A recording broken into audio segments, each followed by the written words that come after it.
రే cherry, చెట్టు పడిపోయింది కాబట్టి ఈ గెలను కోయేసాను రా. నీకోసం అది పనిగా దీని డ్రమ్ములు వేసి మక్కేస్తాపా. సరే మావా. మామూలుగా ఇంతకు ముందు మన తోటలో ఒక గెల అయితే వచ్చింది.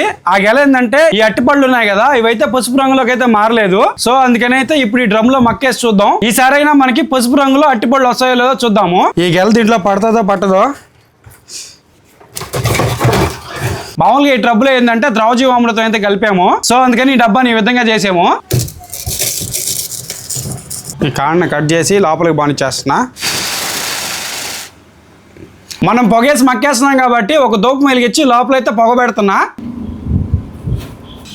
లోపల పొగ పెట్టేసి ఇంకా దీన్ని అయితే ఈ విధంగా గుడ్డ అయితే కట్టేస్తున్నాను. ఎందుకంటే నేను లాస్ట్ టైం డ్రమ్లో పెట్టినప్పుడు లోపలంతా నీళ్లు గారిపోయింది, అందుకని అయితే గుడ్డ పెడుతున్నాను.